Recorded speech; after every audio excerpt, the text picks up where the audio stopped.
Te adoramos, Senhor. Exaltamos o Teu nome, Pai. Declarando o motivo pelo qual vivemos, Pai. Nós Te convidamos, Te entronizamos nessa hora, Pai. Agradecidos pelo Teu carinho nas nossas vidas. Em nome de Jesus. Aleluia.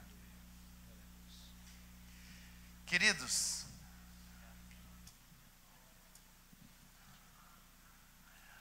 hoje de manhã eu estava lembrando, quando nós começamos lá na Chácara o Culto, de uma história que marcou os meus olhos, marcou meu coração. Eu estava lendo um livro alguns anos atrás, e esse livro, o autor do livro tinha passado por uma experiência, ele narra a experiência no livro. E a experiência que ele tinha passado era a seguinte: ele era um homem de negócios, tinha que fazer algumas coisas importantes certa manhã, e ele tomou o metrô. Eu falei ônibus hoje de manhã, depois eu fui olhar. Ele tomou o metrô para se dirigir para o trabalho, para onde ele tinha uma reunião importante, com a cabeça para muitas coisas para fazer. Ele tinha muitas coisas para realizar, ele estava concentrado para algumas coisas. Depois de duas estações, entrou um homem com 2 crianças naquele vagão. E entrou com as 2 crianças, e as crianças entraram e estavam bem irrequietas, e estavam falando alto e correndo para um lado e para o outro, e estavam nervosas, batiam nas pessoas. E ele ficou pensando, mas que coisa essas crianças, que falta de educação.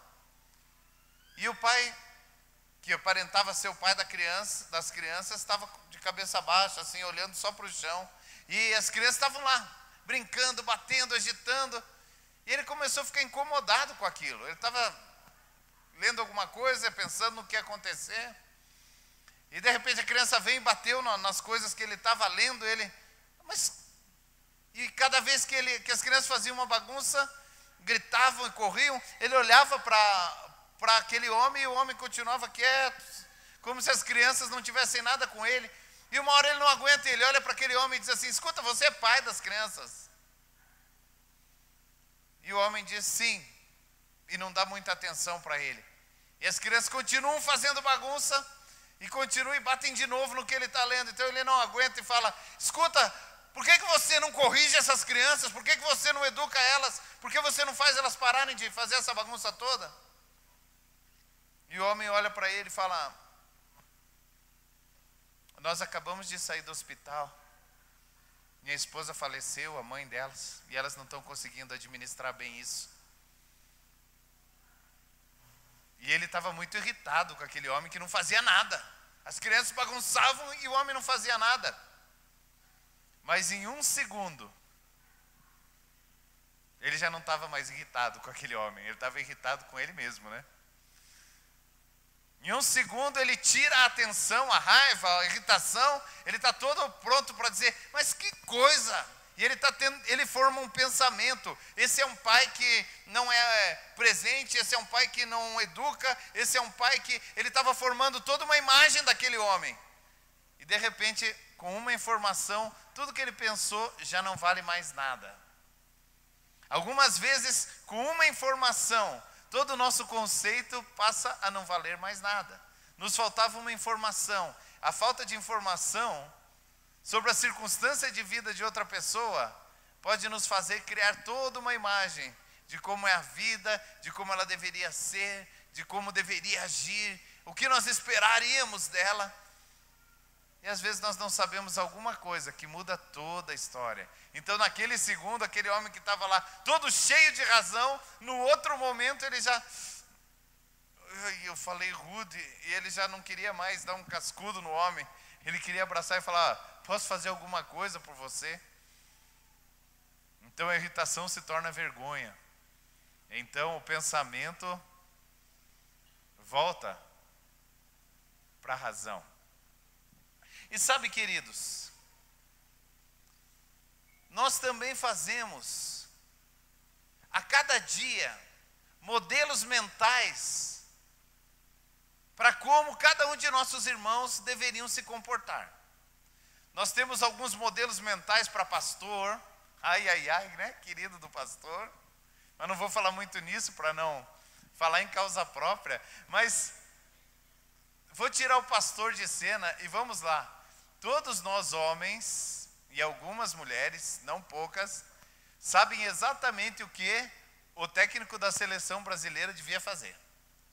Toda vez que a seleção joga, todos os homens dizem, mas por que ele não faz assim? Não, um técnico da seleção brasileira tinha que ter uma postura, ele tinha que fazer isso, ele tinha que colocar aquela pessoa lá para jogar, ele tinha que colocar o time mais para frente, ele tinha que colocar mais para trás, ele tinha que ter feito. A gente faz lá todo o modelo mental de como ele deveria fazer. E nós fazemos todo dia, nós fazemos com quem está diante de nós. Algumas pessoas têm uma certeza que se elas fossem o seu patrão, a empresa ia deslanchar.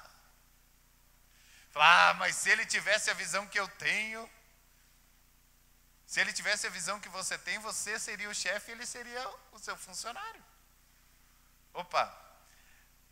Se aquela pessoa, né, tivesse aquela, se ela visse como eu vejo, nossa, com o recurso que ele tem na mão, eu faria.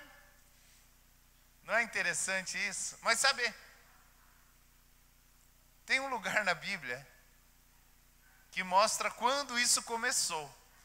Você sabe que a Bíblia mostra quando isso começou? Quando a gente ganhou esse olho capacitado, assim, tão especial, quando nós olhamos, né, esse olho capaz de discernir como todos deveriam ser, discernir todas as coisas. A Bíblia nos diz que se os nossos olhos forem bons, todo o nosso corpo será bom. Mas se os nossos olhos forem trevas, todo o nosso corpo estará em trevas. Eu quero convidar você a abrir a Bíblia comigo no livro de Gênesis.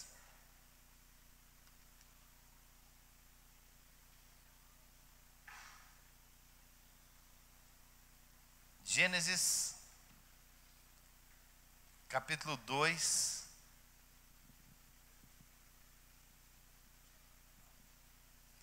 e versículo 15. Gênesis 2, 15. Diz assim: Tomou, pois, o Senhor Deus ao homem e colocou no jardim do Éden para o cultivar e o guardar. E o Senhor Deus lhe deu esta ordem: de toda árvore do jardim comerás livremente, mas da árvore do conhecimento do bem e do mal não comerás, porque no dia que dela comerdes, certamente morrerás. Certamente o quê? No dia que dela comerdes, certamente morrerás. Vamos um pouquinho para frente, capítulo 7, capítulo 3.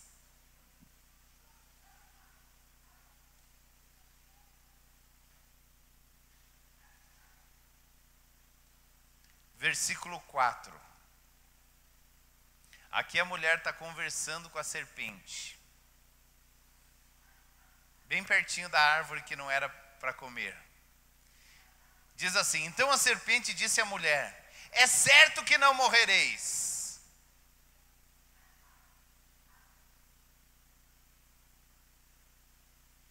Porque Deus sabe que no dia que dele comerdes, se vos abrirão os olhos, e como Deus, sereis conhecedores do bem e do mal. Vendo a mulher que a árvore era boa para se comer, e agradável aos olhos, e desejável para dar entendimento, tomou do fruto e comeu, e também deu ao seu marido. Abriram-se então os olhos de ambos, e percebendo que estavam nus, coseram folhas de figueira, e fizeram cintas para si.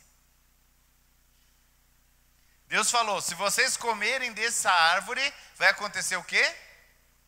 Certamente morrereis. Certamente morrereis. Pode falar comigo? Se comerdes dessa árvore, certamente morrereis. Então, qual era o caminho para que eles chegassem na morte? comer do fruto daquela árvore. Mas sabe, querido, alguns venenos matam instantaneamente, outros são piores. Eles abrem um processo de morte.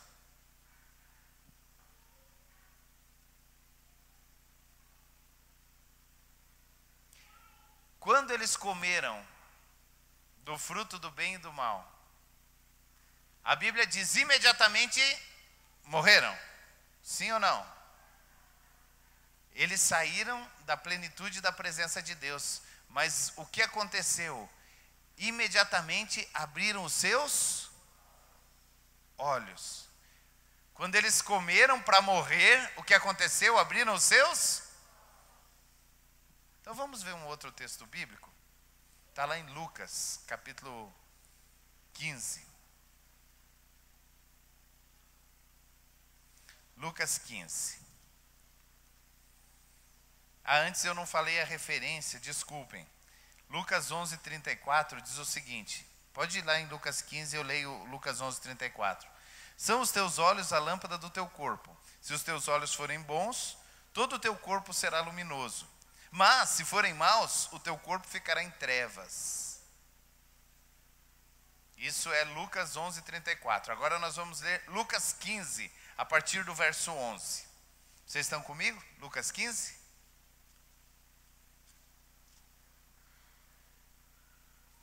Diz assim a palavra. Continuou, Jesus falando. Certo homem tinha 2 filhos. O mais moço dele disse ao pai: Pai, dá-me a parte dos bens que me cabe. E lhes repartiu os haveres. Passando não muitos dias, o filho mais moço, ajuntando tudo que era seu, partiu para uma terra distante, e lá dissipou os seus bens, vivendo dissolutamente.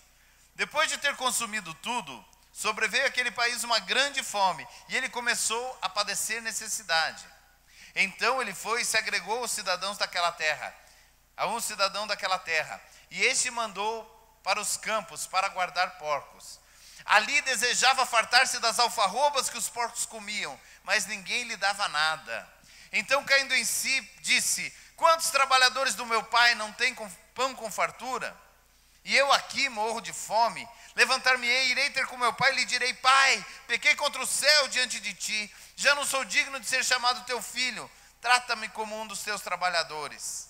E levantando-se foi para o seu pai. Vinha ele ainda longe quando seu pai o avistou. Compadecido dele, correndo, o abraçou e o beijou. E o filho disse: Pai, pequei contra o céu e diante de ti, já não sou digno de ser chamado seu filho. O pai, porém, disse aos seus servos: Trazem depressa a melhor roupa, vesti-os, põe um anel no dedo, põe sandália nos pés. Trazei também e matai o novilho cevado, comamos e nos alegremos. Porque esse meu filho estava morto e reviveu, estava perdido e foi achado. E começaram a regozijar-se. Começaram a regozijar-se. Começaram a se alegrar. Ora, o filho saiu de uma situação que estava lá alimentando os porcos, com nada para comer. Quando ele saiu de viagem a pé, ele já estava cheirando aqueles que estavam com ele lá no chiqueiro. Aí ele faz uma viagem toda. E de vez em quando a gente pega ônibus, viaja assim a noite inteira, ou 10, 12 horas. Aí a gente chega em casa e a família diz: Oi! E a gente passa pelo chuveiro e vai abraçar todo mundo, porque a gente chega, né, com gerando séria dificuldade olfativa para a nossa família. Agora imagina ele vem do chiqueiro andando a pé. E quando o pai vê aquele menino, quando o pai vê aquele rapaz, imagine que você não sabe de nada, né? O pai está ali, na frente do mercado aqui, tem um mercadinho aqui, uns 50 metros para cá. E você está chegando na igreja e olha ali de cima, tem um homem lá e vê ali na esquina vindo um andarilho. Alguém que já andou por várias cidades. E o último lugar que ele passou foi um chiqueiro. E, infelizmente, nós temos essa imagem, de vez em quando, de ver pessoas que são andarilhos, que andam de cidade em cidade e vivendo uma condição bem difícil de vida. E a gente fica com aquela cena ali, a gente já vê aquela figura vindo, todo sujo, todo desgrenhado, e vê um homem ali bem vestido, um homem distinto saindo do mercado. Aí aquele homem distinto sai correndo e abraça e se agarra, se joga no pescoço daquele todo sujo. Como aquele pai conseguiu abraçar aquele menino todo sujo, cheirando mal? Por que aquele homem abraçou aquele menino? Não era agradável abraçar aquele rapaz naquela hora. Ele podia olhar a sujeira, ele podia sentir o cheiro dele.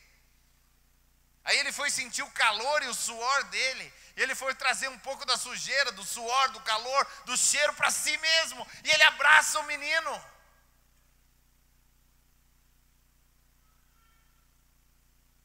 Por que aquele homem abraçou aquele rapaz sujo e fedido? Porque aquele homem não tinha, naquele momento, a capacidade de ver aquela sujeira. Porque aquele homem não tinha, naquele momento, a capacidade de sentir aquele cheiro. Porque o amor do pai estava nele. E esse amor tirou a capacidade dele enxergar a sujeira e sentir o fedor. Porque ele tinha algo maior dentro de si. Então ele não olhava mais como um qualquer, que olhava aquele rapaz como um andarilho mal cheiroso. Ele olhava como o filho. Agora, o filho certamente, ele não concordava no filho estar naquela circunstância, naquela situação. Tanto não concordava, que assim que termina de abraçar, ele olha e diz: tragam roupa, tragam um anel para ser restituída a dignidade, a autoridade do meu filho. Coloquem uma sandália nos seus pés. Ele não concordava com a circunstância que ele tinha chegado até ele. Mas ele não se importava com ela, porque ele era filho. Ele enxergava com os olhos do pai aquele menino. Vamos virar a página. Versículo 25.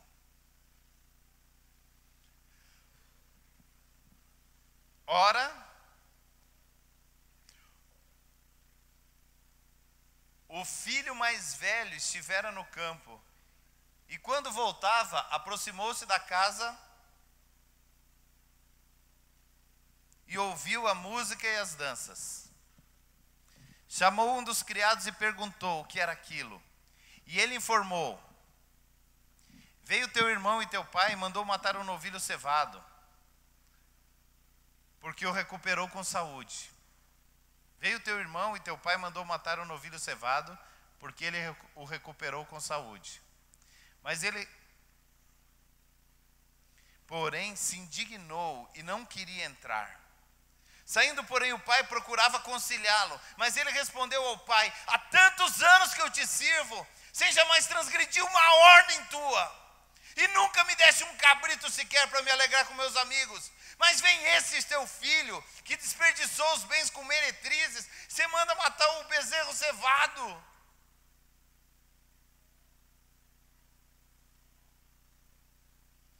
Tem razão ou não tem? O filho mais velho está falando mentira ou não? Mentira ou verdade?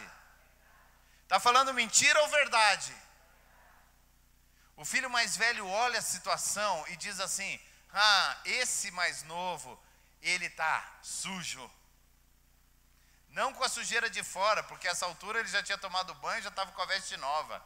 Mas ele olha a sujeira dentro daquele rapaz e fala: ele tirou metade do que era do pai. E agora ele vem ainda, desperdiçou com meretrizes, desperdiçou dissolutamente.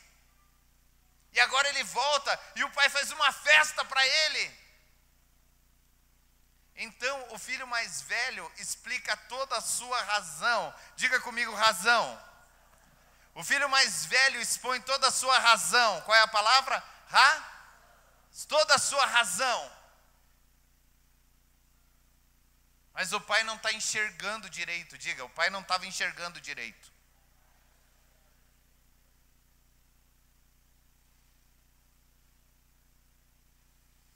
não estava enxergando.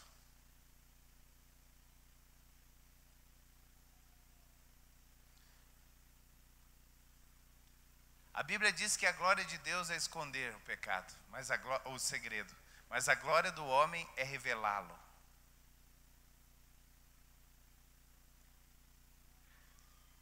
Existe um tipo de esperteza que veio junto com a fruta do Éden. Quando os olhos dos homens foram abertos, eles estavam nus e não viam maldade nisso.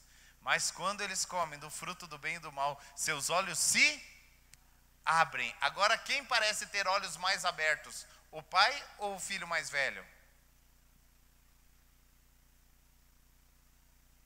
Certamente que parece que o filho mais velho está com os olhos mais abertos do que os olhos do pai.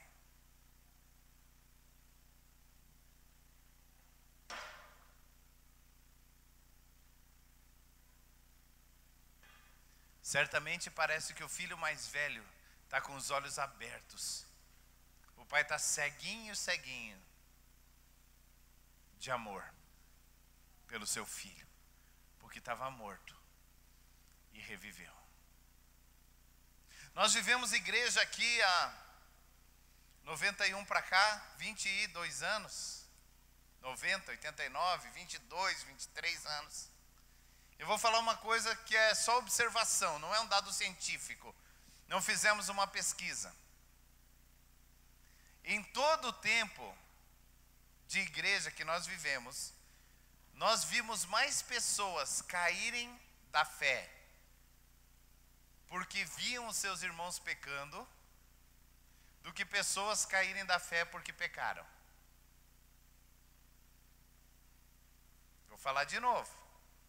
Nós vimos mais pessoas caírem da fé porque não suportavam conviver com o erro de algum irmão, do que pessoas caírem da fé porque elas mesmas caíram em pecado, no erro, em prostituição, em adultério, em vício. Sabe por quê, queridos? Porque nós somos desafiados a olhar as pessoas com os olhos de Deus, a olhar as pessoas com os olhos do Pai. E sabe quando Paulo diz: a ninguém conhecemos segundo a carne, que está em 1 Coríntios 6. 1 Coríntios 5,16. Diz assim. 1 Coríntios 5 não tem 16, meu amor.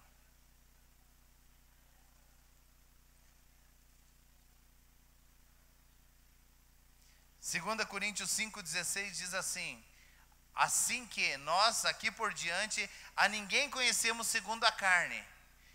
E se não conhecemos Cristo segundo a carne, já não conhecemos deste modo. Assim, se alguém está em Cristo, nova criatura é. As coisas antigas já passaram e eis que se fizeram novas.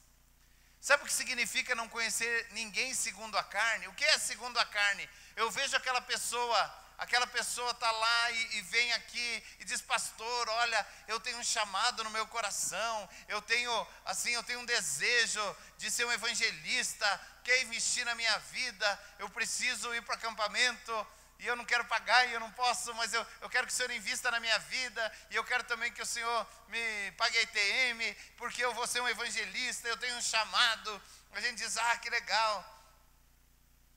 E daí, depois do acampamento, na quinta-feira, a gente passa de volta lá de um dia e passa na frente do barzinho e ele está lá, né, com um copo de cerveja na mão. E ele: ô pastor,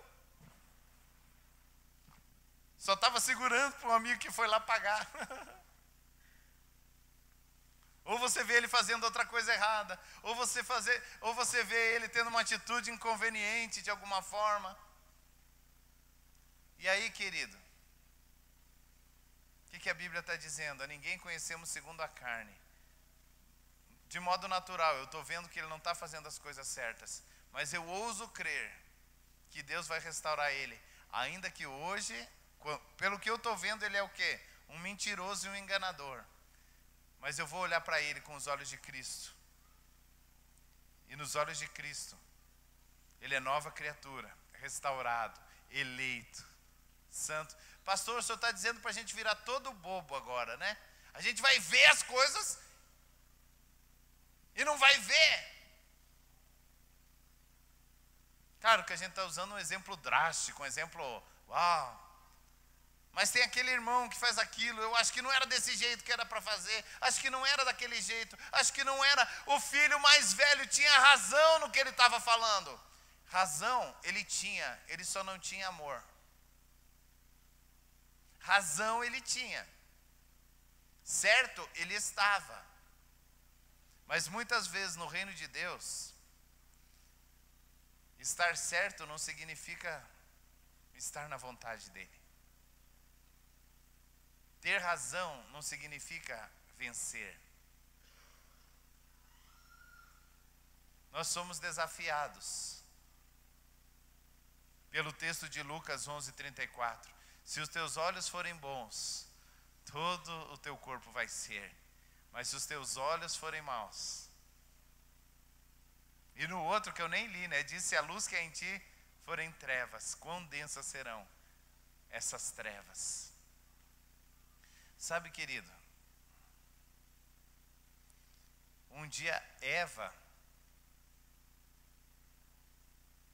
comeu do fruto e Deus disse: se você comer desse fruto, você vai morrer. E sabe o que fazia o fruto? Abrir os olhos. Quando nós temos olhos abertos para o erro de todas as pessoas ao nosso redor, nós já estamos debaixo da sentença de morte. Sabe o que Deus faz na nossa vida? Deus restaura a comunhão, Deus restaura o lugar original do homem. Deus restaura na nossa vida a comunhão que Adão tinha com Deus antes da queda. O sangue de Jesus, a Bíblia diz que por um homem entrou o pecado no mundo e também por um único homem, chamando Cristo de segundo Adão, entrou a salvação. O pecado sai da vida do homem por causa de um único homem, Jesus. E não apenas sai da vida do homem, como possibilita o homem a comunhão plena com Cristo novamente. Então nós não queremos mais viver debaixo de jugo, viver debaixo de opressão, viver debaixo de dor. Nós não queremos mais a maldição do pecado, nós não queremos mais o inferno, mas nós queremos ficar com os olhinhos do homem caído, que enxerga o bem e o mal. A gente quer se livrar de todas as outras coisas, da consequência do pecado. Mas sabe, tem uma consequência do pecado que o homem gosta. O homem natural, o homem que não é espiritual, o pecador, ele é mais esperto. A Bíblia diz que os filhos das trevas são mais ágeis do que os filhos da luz. Sabe por quê? Porque eles enxergam coisas que quando você está tomado pelo Espírito Santo, você não enxerga. Pastor, se eu não enxergar maldade, vão viver me enganando. Mas aí se você não enxergar maldade, vai um justo juiz andar com você e vai tomar conta de você. E certamente você vai ser mais enganado do que se você fosse esperto, sem dúvida. Mas sabe o que? Quanto Deus pode te abençoar naquilo que você for enganado. Então, se você vê a pessoa te enganando, você não precisa fazer um negócio, falar, não, eu quero olhos espirituais. Deus pode estar te mostrando. Mas, querido, sabe aquela pessoa que fica sempre com aquela sensação de que o mundo está conspirando contra ela? Ah, meu Deus, estão olhando de forma, olha, estão olhando para mim de um jeito ruim. Ah, mas não me cumprimentaram como eu deveria ser cumprimentado. Eu acho que tem algum problema. Acho que aquela pessoa, acho que ela não gosta. Acho que ela sabe de alguma coisa. Ou eu acho que ela pensa mal de mim. Vocês conhecem a historinha do macaco e do carro? Acho tão interessante, né? Eu ouvia desde criança essa história, então provavelmente você já tem ouvido, mas como muitos olharam assim para mim, talvez não conheça. Uma pessoa vindo de Curitiba, quase 1h da manhã, passando ali perto de Coronel Vivida, antes de chegar perto das casas na cidade, fura o pneu. E aí ele encosta o carro do lado e o pneu está acabado. Ele precisa trocar o pneu. E ele começa a mexer lá no porta-mala, tira o pneu, tira a chave de roda, e ele procura o que faltou? O que faltou? O macaco. E ele olha, ele está sem o macaco. Ele fala, o que eu vou fazer? Mas ele olha assim, uns 500 metros tem uma luzinha. Fala, acho que tem uma casa ali. Ah, mas quem sabe ele não tenha um macaco. Não, mas tem um carro do lado do modelo igual o meu. Eu vou lá pedir o macaco emprestado. E ele fala, ainda bem que, né? Olha só, estou abençoado, né? Para furar o pneu. Se furasse ali uns quilômetros para cima, não tinha nada perto. Agora para aqui, e o cara ainda tem um carro igual o meu do lado da casa ali. E ele começa a andar. E quando ele começa a andar, ele começa a pensar assim, mas talvez ele fique chateado de bater 1h da manhã na casa dele. Não, mas, talvez não. Aí ele anda mais um pouquinho e fica pensando, mas quem sabe ele não vai querer abrir a porta. Não, mas ele vai abrir a porta, ele vai ver, eu vou explicar a minha situação. E ele pensa, mas quem sabe ele não quer emprestar o macaco, porque ele pode pensar que eu vou trocar o pneu e ir embora com o macaco dele, né? Não, mas isso não. Mas quem que é ele para me julgar? Falei, não, mas eu vou bater. Falei, não, mas ele não vai me emprestar o macaco, ele acha que eu vou levar o macaco embora. Mas quem que é ele para pensar mal de mim sem nem me conhecer? Não, mas também, será que ele nunca precisou da ajuda de ninguém? Aí ele chega na porta da casa. Bate na porta da casa. Demora um pouquinho, ele fala, viu, já não quer atender. E pobre do homem, 1h da manhã, está correndo lá, onde é que está minha calça, minha camisa para atender a porta, né? Aí a pessoa abre a porta e fala, o que foi? Meio despenteado, porque estava dormindo a 1h da manhã. O que era? Ele olha para a pessoa e diz assim, o senhor pode ficar com o macaco, seu grosso! E vira e vai embora sem o macaco, tem que esperar amanhecer para trocar o pneu. Quantas vezes, quando nós ficamos longe das pessoas, nós começamos a pensar segundo os nossos olhos e vamos criando uma imagem do outro, mas se, não, mas aquele dia, mas ele deve estar bravo, mas ele deve, mas eu acho que ele pensa, mas eu penso que ele pensa que eu penso que ele não é legal. Porque se ele não pensasse que eu penso que ele não é legal, aquele dia a esposa dele não me deu crédito lá na empresa que ela trabalha. Olha, já está falando de mim. Porque nem os filhos dele me cumprimentam mais com o mesmo sorriso. O pobre do menino estava com dor de dente no dia que passou por você. Mas vocês entendem como a mente vai funcionando, vendo o mal onde ele existe e algumas vezes vendo o mal onde ele não existe. Se os meus olhos forem bons, todo o meu corpo será. Mas se os meus olhos forem trevas, todo o meu corpo também estará em trevas. Nós temos um grande desafio, porque nós já estamos treinados a ser bem espertos e a ver o mal. Mas ver o mal da maneira que nós vemos, muitas vezes é a nossa própria sentença de morte. Feliz é daquele que a pessoa fala dele provocando e ele não entendeu o que foi provocado. Que a pessoa dá uma indireta para ele, mas você, hein, tá louco? E fala uma piadinha sem graça para te oprimir, e você ri da piada e acha engraçado. Feliz daquele que a esposa que tem que contar para ele, fala, por que você está rindo? Ele está tirando sarro de você. Feliz dos bobinhos para esse mundo, porque eles são sábios diante do Pai. Feliz dos que não têm olhos para a maldade, porque eles vão viver muito mais intensamente, com muito mais felicidade, com muito mais alegria, com muito mais paz. E por fim, eles não vão morrer, porque eles escolheram ter os olhos de Eva antes da queda, e não ter os olhos de Eva caída, não ter os olhos de um Adão caído. Porque até então eles estavam sem as suas roupas, mas eles não viam maldade nisso. E naquele momento eles enxergam o mal. Tem coisas que é para nós enxergarmos, mas tem coisas que nós não precisamos enxergar. Eu sei quem que é aquele cara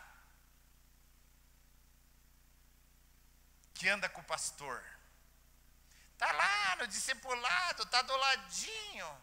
Pois a vida inteira eu fiz devocional, eu orei, eu me guardei. Agora lá o pastor andando com aquele lá. Eu conheço as histórias daquele lá. Ele andava com aquele outro que andava lá. Eles faziam uma bagunça o negócio. Agora está todo aí queridinho. Vai fazer até o curso de líder servo para ser líder de célula. Eu conheço quem é.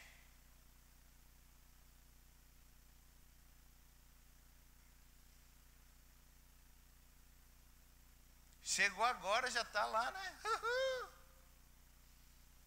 E eu que estou aqui há tanto tempo e não me desse nem um cabrito para eu me regozijar com os meus amigos.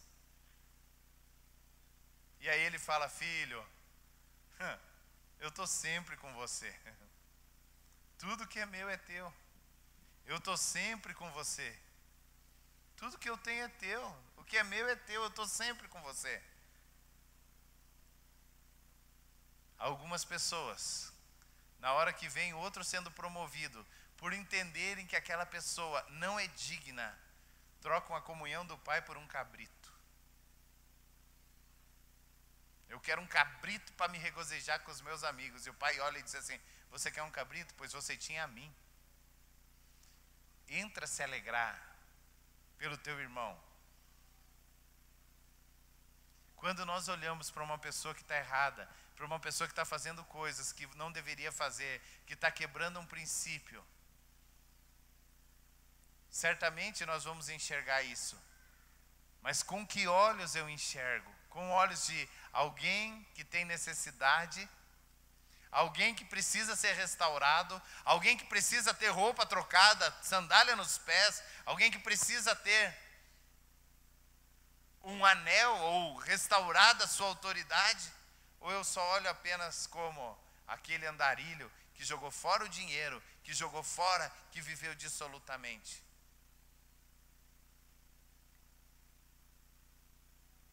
E algumas vezes a pessoa não está nem andando em pecado, ela só não está satisfazendo a nossa expectativa. Nós tínhamos expectativa que aquela pessoa fizesse daquele jeito, tínhamos expectativa que ela fizesse outra coisa, tínhamos expectativas e quebra a nossa expectativa. E a grande pergunta é: com que olhos nós vamos enxergar as pessoas? Olhos do pai ou olhos do filho mais velho? Olhos de restauração ou olhos de acusação? Olhos de amor ou olhos de julgamento? Sabe, queridos, a Bíblia diz que o homem prestará contas a Deus de todos os seus atos e de todas as suas palavras.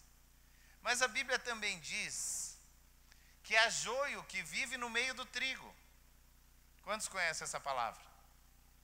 Aí a Bíblia diz assim: então vocês vão com muito cuidado e arranquem todo o joio.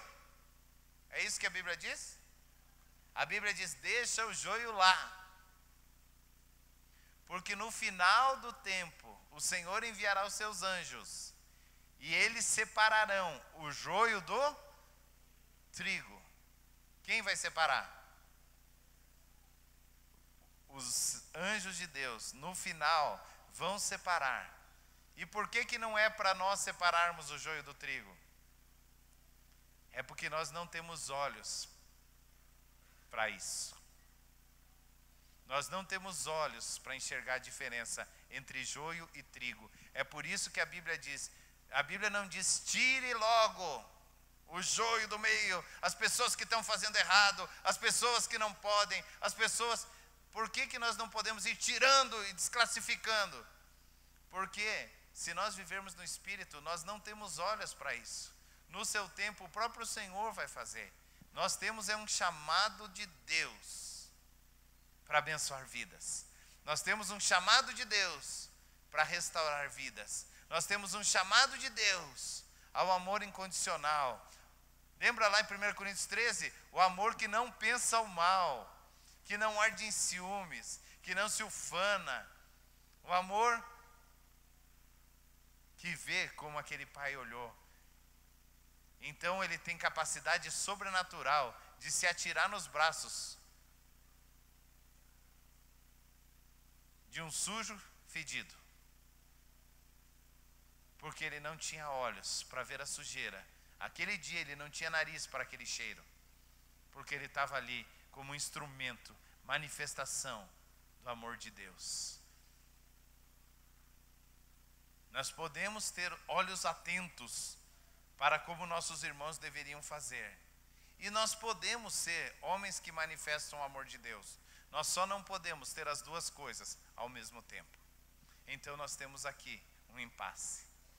Ou nós temos que renunciar à manifestação da glória de Deus através de nós, ou nós precisamos renunciar os nossos olhos espertos para ver como as pessoas deveriam fazer. Se nós temos uma escolha, se nós temos que renunciar uma das duas coisas, isso não pode ser feito assim, geral. Cada um de nós precisa fazer uma escolha. Querido, querida, o que você vai querer conservar com você? Eu não estou falando de perdão hoje. Eu não estou falando de ver as coisas e deixar para lá. Eu estou falando de renunciar aos olhos que veem as coisas. Falar, ele está fazendo errado. Não é comigo sobre isso. O Senhor a seu tempo vai. Se eu puder ter amor suficiente para sem julgá-lo dizer, querido, desse jeito que você está fazendo. A Bíblia diz isso, ó. O princípio é esse. Você está usando uma roupa que não condiz com quem você é. Você é um filho nessa casa. Você está usando uma roupa suja. Você tem autoridade nessa casa. Você está sem o seu anel. É uma maneira diferente, né? Traz uma roupa nova para dar para ele. Traz um anel. É uma maneira diferente de repreender. Não adianta você chegar para ele e dizer assim, tua roupa está toda suja. Parabéns, né? Novidade, conseguiu ver a roupa suja. Viu, você está cheirando mal. Acha que a pessoa não sabe? Algumas pessoas, né? Falam, você sabia que o que você está fazendo é errado? Claro que sabia, né? Mas, muito dificilmente uma pessoa está fazendo uma coisa errada e não sabe que está errado. Então não adianta ficar apontando o erro. Quando é que a gente tem autoridade para mostrar que a roupa está suja? Quando a gente tem amor suficiente para trazer uma nova para dar para a pessoa que está com a roupa suja. Quando é que a gente tem autoridade para dizer, você está sem o seu anel? Quando você está disposto a tirar um do seu dedo e pôr na mão do outro. Enquanto nós não temos disposição para ser usados por Deus, para abençoar um irmão, nós não temos autoridade para ser usados por Deus para corrigi-lo. Nós não corrigimos pessoas com quem nós não estamos dispostos a continuar andando.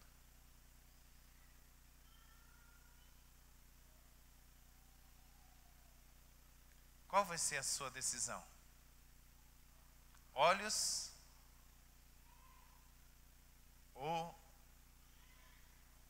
capacidade de amar? Olhos para enxergar, como Eva, depois da queda.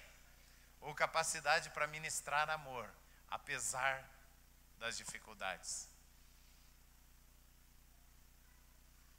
Essa é uma decisão que ninguém pode tomar por outra pessoa. Quero convidar você nessa hora a falar com Jesus por alguns momentos.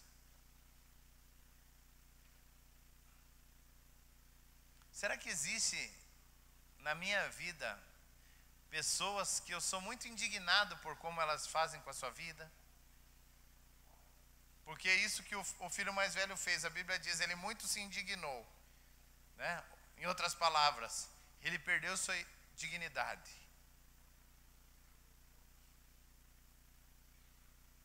Existem lembranças de pessoas que vivem errado, que fazem errado, que tiram a nossa capacidade de viver livres em Deus, viver leves em Deus, viver tranquilos e em paz. Será que algumas vezes nós não caímos numa armadilha do diabo de perder o nosso sono porque o outro está fazendo alguma coisa errada? Porque na verdade quando o outro erra, ele provoca em nós esse senso de justiça falso, porque a justiça é a justiça de Deus, e a justiça de Deus é aplicada em Jesus, a justiça do homem é aplicada no homem que erra. Mas a justiça de Deus, ela é aplicada em Jesus.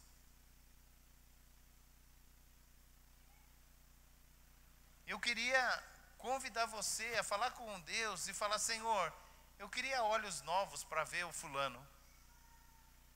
Eu queria novos olhos para enxergar aquele irmão.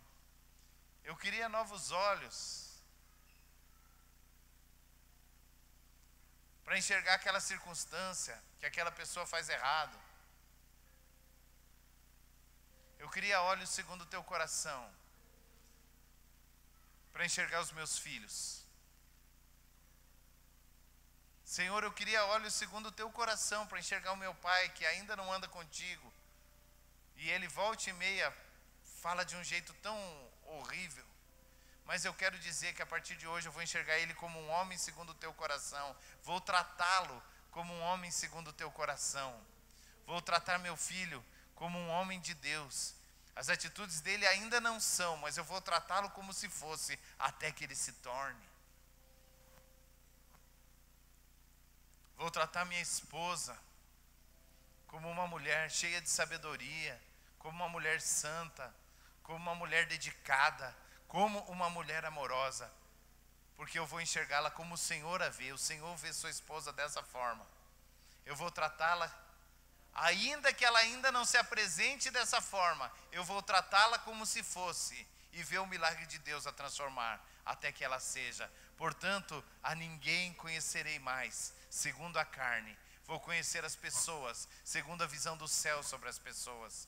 Não vou olhar mais para aquele que gastou o dinheiro, que gastou a vida, vivendo dissolutamente, com prostitutas, segundo a Bíblia. E aquele pai olhou para ele como um filho, olhou para ele como alguém destituído das suas vestes, do seu anel, da sua autoridade, mas ainda assim olhou como um filho, tratou-o como um filho amado. E um pai que olhou para aquele filho mais velho, cheio de ranço, cheio de amargura, cheio de justiça própria, com olhos inflamados pelo inferno, e disse: filho, se alegre também, eu sou teu. Cada um dos dois filhos, não sei qual pecou de forma pior contra o pai. Aquele que não aceitou o pecador, mas se tornou naquela hora tão ou mais pecador que o primeiro. E aquele pai olhou para aquele filho e não olhou pelo que ele fez, olhou por quem ele foi criado para ser. Nós precisamos olhar para o nosso cônjuge como sendo aquele que ele foi criado para ser, nova criatura, como diz a Bíblia. As coisas velhas já passaram, eis que tudo se fez novo. Precisamos olhar para as pessoas que estão ao redor de nós, como raça eleita, sacerdócio real, nação santa, pessoa de propriedade exclusiva de Deus, pessoa chamada das trevas para anunciar as virtudes de Deus.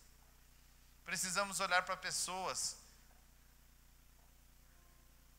como Deus olha. E Deus olha para as pessoas e lembra: eu fiz essa pessoa de modo terrivelmente maravilhoso.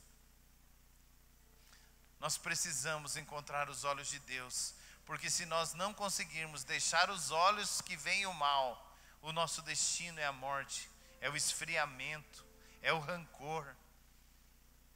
É sentar de um lado da igreja esperando que o outro não sente muito perto.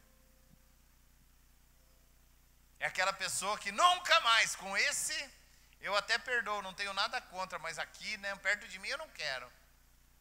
Mas se nós aceitarmos olhar para as pessoas como Jesus as vê, querido, querida, nós vamos ser livres, nós vamos ser livres, nós vamos ser livres. Não dá para viver a nova vida com os olhos da vida velha. Não dá para viver a nova vida com o julgamento da vida velha. Não dá para viver a minha própria vida em Deus com plenitude, se eu me preocupo tanto com quanto os outros deveriam fazer, como os outros deveriam ser. Sim, mas o irmão marcou comigo e não veio. Não dá para viver a nova vida se a gente se importa demasiadamente com as pequenas falhas que os outros cometem conosco, com as pequenas injustiças do dia a dia. Não dá para viver a nova vida se você fica muito magoado porque o seu irmão comeu o iogurte que estava na geladeira no seu lugar. Dia 3, ele comeu os 3, ele não me ama. Não dá para viver a vida cristã se isso for tão importante. Ou acho que o pai deu mais para ele que para mim ou para o outro. É o clássico caso do filho mais velho. Não dá para viver se a gente acha que ele gasta mais com ele, mas com a gente não quer gastar. Não dá para viver julgando e desejar que sobre nós só tenha a graça de Deus. Se eu quero sobre mim toda a graça, eu preciso liberar de mim toda a graça. Se eu quero de mim bons olhos para me ver, eu quero liberar também. Se eu quero ser julgado pelas minhas intenções, eu tenho que parar de julgar os outros pelos seus atos. Porque nós julgamos as pessoas pelo que elas fazem, mas desejamos ser julgados pelas nossas intenções. Tanto que quando somos confrontados dizemos, não era isso que eu queria fazer. Mas não é o que você queria que machucou, é o que você fez. Hoje nós somos convidados a um nível de graça. Eu não queria que ele abrisse uma concorrência do meu negócio, mas ele abriu. Que haja graça e abundância para mim e para ele. Ou que Deus me dê sabedoria para arrumar uma outra coisa para fazer. Mas para o outro eu preciso ter graça. Eu preciso desejar abundância. Eu preciso desejar prosperidade. Se não for assim, de que espírito nós somos? Até Jesus, quando vai para Jerusalém, os samaritanos não permitem que ele fique na aldeia deles. Os discípulos dizem, quereis que nós façamos descer fogo do céu? E Jesus diz para ele, ei, de que espírito vocês são? Porque o Filho do Homem não veio para destruir, mas para salvar o perdido. Pai, em nome de Jesus, eu quero clamar, Pai. Como pastor desta igreja, para que todos os pastores desse ministério consigam enxergar as pessoas segundo tua ótica, Pai. Não segundo a ótica humana, não segundo o humanismo, não pensando o que eles deveriam fazer ou deixar de fazer, mas olhando as pessoas segundo o teu coração, como o Senhor as vê, plenas no Senhor. Pai, eu te peço por cada líder de ministério dessa igreja, que consiga enxergar as pessoas como maiores que eles mesmos, plenos em Ti. Eu quero pedir pelos líderes de célula, Pai, que cada líder de célula possa enxergar todas as pessoas da sua célula como pessoas cheias de vida, cheias de potencial, cheias de graça, possam olhar para as pessoas da sua célula e olhar nelas esperança para tocar multidões, para ganhar uma cidade, para ganhar uma geração.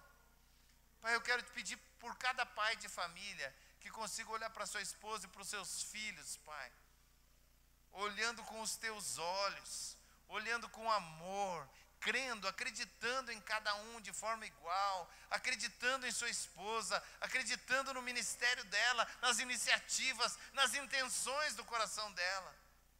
Pai, eu clamo pelas mães, Pai, que possam honrar seus maridos como se fossem Cristo na vida delas, cheios de amor, cheios de graça, cheias de renovo, de perdão, cheias de amizade, vendo no outro o homem para o qual Deus o criou para ser, vendo nos seus filhos, não um atrapalho, alguém que atrapalha seus sonhos, atrapalha a sua vida, mas vendo nos filhos a possibilidade de continuidade da sua vida em Deus, com amor, com graça, com perdão prévio, daquilo que ela já sabe que vão errar, mas ainda assim não deixará afetar o seu coração. Mas Senhor, eu peço por cada um, Pai, mesmo os filhos e até para as crianças dessa igreja, Pai, eu te peço que tenham olhos segundo o teu coração, e nós renunciamos os olhos segundo o mundo, que pensa que a bênção só pode vir para si, que pensa que o certo é o que fazemos e os outros estão errados, que enxerga como os outros deveriam fazer ou deixar de fazer. Pai, eu te peço olhos, Pai, olhos que me permitam me alegrar na prosperidade dos outros, Pai. Senhor, eu te peço por cada membro dessa igreja, Pai, que quando passar diante de outras igrejas, verem as igrejas cheias, tenham o seu coração cheio de alegria, sem escolher qual é qual, mas olhem para cada igreja, ainda que seja uma nova igreja, e vejam aquele lugar cheio e falem: o reino dos céus está prosperando. E que também possam vir para a sua casa, para o seu corpo, e possam servir com integridade de coração, sem desviar o seu coração para aqui ou para lá. Pai, eu te peço por olhos segundo o teu coração. Eu te peço, Pai, pelo dia em que os olhos da igreja olhem para todos os músicos e todos os cantores, e não lembrem de alguma coisa errada que algum deles tenha feito e lhes faça atrapalhar o louvor e a adoração.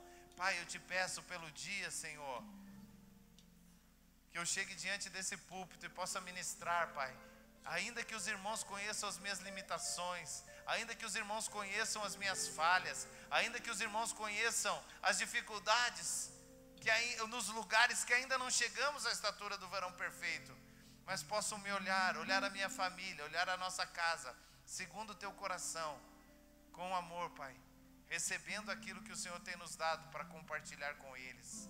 Senhor, nessa hora, nós declaramos nosso amor pelo Senhor, e nós declaramos a nossa renúncia, Pai, desse entendimento falso que faz morrer, que são olhos para enxergar o mal. Nós te agradecemos, Pai, porque é tão bom estar livre, Pai.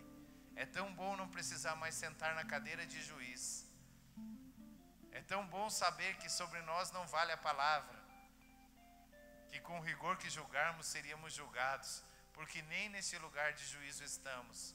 Muito obrigado, Pai, porque o Senhor não nos colocou para separar joio de trigo, mas deu esse papel a anjos, para que não sejamos traídos pelo nosso próprio coração. Muito obrigado, Pai, porque nós não vamos para o lugar que mereceríamos, nós não vamos terminar nossos dias no inferno, nós vamos andar contigo, nós vamos estar contigo, porque o Senhor, quando olhou para nós, não viu o pecado estava sobre Jesus, e o Senhor nos lavou com teu sangue. Recebemos do teu sangue e pedimos que da mesma forma, Pai, que o Senhor tem perdoado os nossos pecados, o Senhor perdoe aqueles que pecaram contra nós em algum momento de suas vidas. Assim nós liberamos e dessa fé nos enchemos, em nome do Senhor Jesus.